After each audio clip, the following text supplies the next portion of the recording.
বিসমিল্লাহির রহমানির রহিম। আজকে ঐতিহাসিক আলিয়া মাদ্রাসার বিশাল জনসভা জনসমুদ্রে পরিণত হয়েছে। আজকে সিলেট জেলার সভাপতি কাইম চৌধুরী মহানগর পরিচালনার মহানগরের প্রেসিডেন্ট সেক্রেটারি সহ মহাসচিব সহ উপস্থিত নেতৃবৃন্দ সবাইকে আসসালামু আলাইকুম রহমতুল্লাহি বারাকাতুহু। আজকে বাংলাদেশের প্রথম প্রেসিডেন্ট, মহান স্বাধীন বাংলাদেশের ঘোষক শহীদ রাষ্ট্রপতি জিয়াউর রহমানের আত্মার মাগফিরাত কামনা করছি।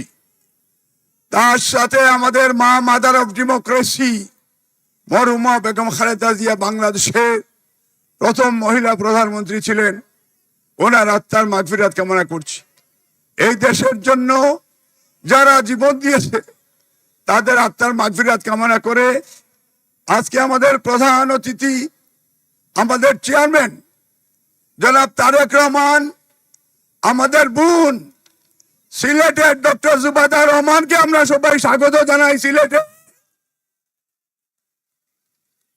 আগামী নির্বাচনে আমরা সিলেটের প্রত্যেকটা আসনকে ধানের শীষে ভোট দিয়ে আগামীতে বাংলাদেশের প্রধানমন্ত্রী জনাব তারেক রহমানকে আমরা দেখতে চাই। মহান আল্লাহ সর্বশক্তিমান আমাদের সকলের সহায়ন। বাংলাদেশ জিন্দাবাদ, শহীদ জিয়া অমর হোক, দেশ নদী বেগম খালেদা জিয়া অমর হোক, তারেক রহমান জিন্দাবাদ। দক্ষিণ সুরমা ফেঞ্চুগঞ্জ বালাগঞ্জের পক্ষ থেকে সিলেটবাসীকেও ধন্যবাদ। সালাম আলাইকুম রহমতুল্লাহ। প্রিয় নেতৃবৃন্দ, আজকের এই বিশাল জনসমুদ্রে এ পর্যায়ে বক্তব্য নিয়ে আসছেন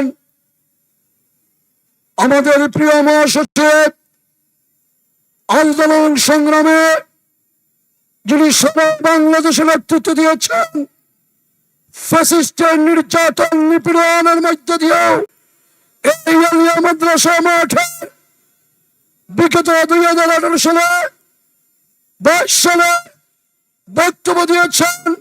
ফ্যাসিস্টরা প্রতিবন্ধকতার সৃষ্টি করেছিল। এই নির্যাতিত নিপীড়িত এই দলকে সুসংগঠিত করে আমাদেরকে নিয়ে এগিয়ে গিয়েছিলেন আমাদের সেই প্রিয় মহাসচিব, সংগ্রামী মহাসচিব জনাব মির্জা ফখরুল ইসলাম আলমগীর।